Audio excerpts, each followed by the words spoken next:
नमस्कार, आप देख रहे हैं डिबेट लाइव। मैं हूं आपके साथ अनुराग दीक्षित। इस सवाल के साथ कि क्या मान लिया जाए कि 30 साल के बाद अब ज्ञानवापी का रास्ता साफ, इस मुद्दे पर आज बड़ी बहस करेंगे। एक खास पैनल हमारे साथ जुड़ेगा, लेकिन सबसे पहले इस वक्त की बड़ी खबर, ज्ञानवापी से जुड़ी इस वक्त की बड़ी अपडेट आपको बता दें। वाराणसी कोर्ट ने इजाजत दे दी है, व्यास जी तहखाने में पूजा की परमिशन दी है।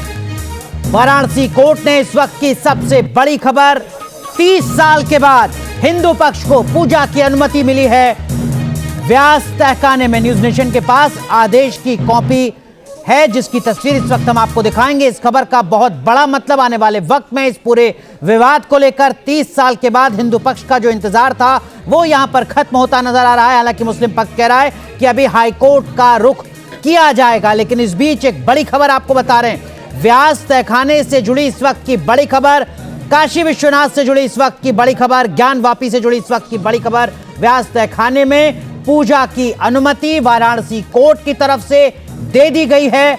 वो व्यास तहखाना जहां पर साल 1993 तक पूजा होती थी, लेकिन अब पूजा नहीं हो पा रही थी। 30 साल के बाद हिंदू पक्ष को व्यास जी तहखाने में पूजा की इजाजत मिली। हिंदू पक्ष कोर्ट के इस फैसले को बड़ी जीत से जोड़कर देख रहा है।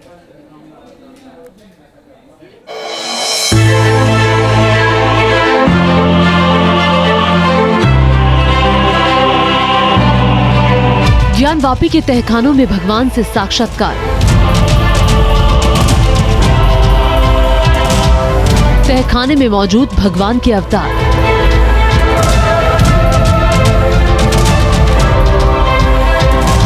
तहखाने में शिव से लेकर भगवान राम विराजमान।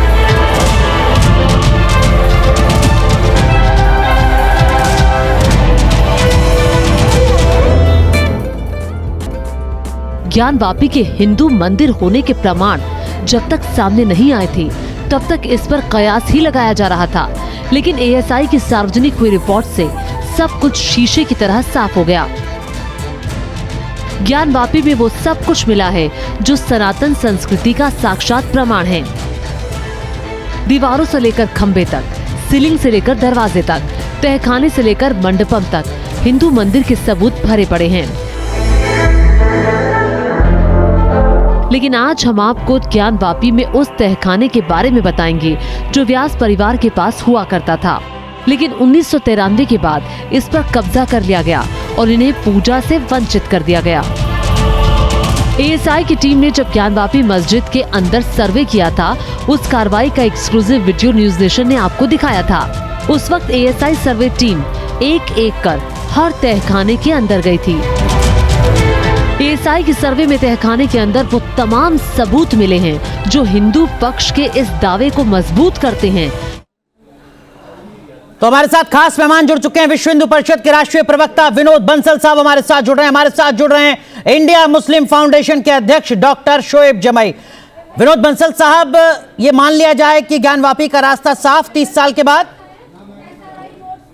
देखिए कि 30 साल के बाद क्या मैं कहूँगा कि सदियों के इंतजार के बाद में, और 30 साल तक तो हम खैर वहाँ पर पूजा अर्चना करते ही थे, लेकिन जिस तरह से हमें अनाधिकृत रूप से और जबरन हमारे पूजा के अधिकार को छीन लिया गया और हमें वहाँ जाने की अनुमति तक नहीं दी गई, ये बेहद दुर्भाग्यपूर्ण था।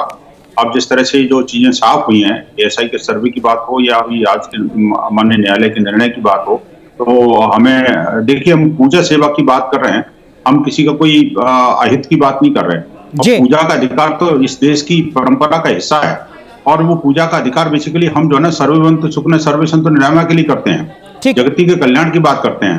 तो ऐसी कंडीशन में डॉक्टर शोएब जमई, आपको लगता है कि मुस्लिम पक्ष को पीछे हट जाना चाहिए? बहुत कानूनी लड़ाई हो चुकी सर इस देश में, कम से कम अयोध्या की नजीर के बाद आज के इस फैसले के बाद थोड़ा सबक लेना चाहिए। डॉक्टर शोएब जमई।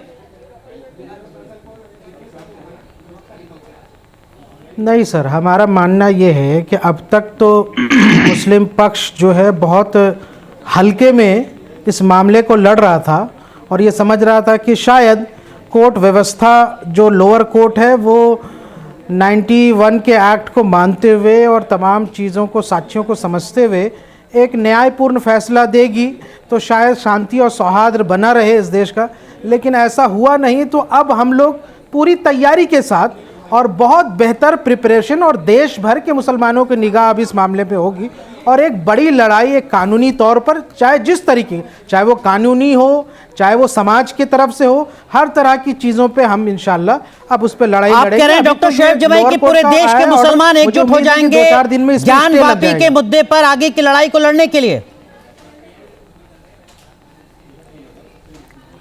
हाँ सर, हमारा मामला बिल्कुल स्पष्ट है कि हमने एक मस्जिद खोई है, दूसरी मस्जिद नहीं खोने देंगे, चाहे उसके लिए हमें किसी भी लेंथ पे जाना पड़े। विनोद बंसल साहब, ये धमकी है या लोकतांत्रिक मुल्क की खूबसूरती? देखिए, ये इनका डीएनए बता रहा है कि किस तरह से इन्होंने वो जो अपना दक्षिण दिल्ली को घेर के रखा था, किस तरह से मुगलिया सल्तनत ने भारत को लूटा, भारतीय संस्कृति और इसकी पुरातन धरोहरों को समाप्त किया और हमारे मंदिरों को तोड़ा गया। अब वही मानसिकता अब ये स्वतंत्र भारत में आज इस भारत के अमृत काल में ले जाने की कोशिश कर रहे हैं। ये अपनी धृष्टता को से बाज आए, जो कुछ करना है कानूनी तरीके से। आज देश स्वतंत्र है, देश में लोकतंत्र का राज्य है, देश में संविधान है, संविधान सम्मत बनाए हुए कोर्ट के ऊपर जिस तरह से उंगली उठा रहे हैं, ये इनको शर्म आनी चाहिए। बार बार दुहाई देते हैं संविधान की और कानून की और उन्हीं का मजाक उड़ाते हैं। इनको बेहद जो है और जिस तरह से ये धमकी देने की कोशिश कर रहे हैं, ठीक है। ये जिन्नावादी मानसिकता से बाहर निकल जाए। अजहरी साहब भी हमारे साथ जुड़ चुके हैं, मुस्लिम स्कॉलर। नूर अहमद अजहरी साहब, देखिए 90 में कार सेवकों पर गोली चली थी, मारे गए थे कार सेवक उस वक्त की स्टेट गवर्नमेंट के गलत फैसले के चलते। 2024 की शुरुआत हुई अयोध्या में भव्य राम मंदिर के साथ। 93 में उस वक्त की स्टेट गवर्नमेंट ने इसी व्यास तहखाने में पूजा पर रोक लगा दी थी। 2024 की शुरुआत आज उस फैसले से आई है जहां पर 7 दिन के अंदर अंदर, हो सकता है आज शाम से ही पूजा वहां पर शुरू हो जाए। आपको नहीं लगता अब मुस्लिम पक्ष को पीछे हटना चाहिए? शोएब जमाई जैसे जो लोग हैं जो कह रहे हैं कि साहब पूरे देश का मुसलमान एकजुट हो जाएगा, क्या नूर अहमद अजहरी भी शोएब जमाई के साथ खड़े हैं इस मुद्दे पर? पहली बात तो आप ये कैसे कह सकते हैं कि कार सेवकों पर जो हुआ था वो गलत हुआ था? कार सेवकों पर गोली चलना सही था? क्या परिस्थिति थी उस पर? नूर अहमद अजहरी, किसी भी शख्स पर गोली चलना सही हो सकता है क्या? क्या 6 दिसंबर को बाबरी मस्जिद शहीद? नूर अहमद अजहरी, किसी की भी गोली मारकर जान लेना सही हो सकता है क्या? मैं पूछ रहा हूं 6 दिसंबर में जो बाबरी मस्जिद इन्हीं कार सेवकों ने, तथाकथित कार सेवकों ने जो शहीद की थी, वो सही था? वो अपराधी नहीं थे?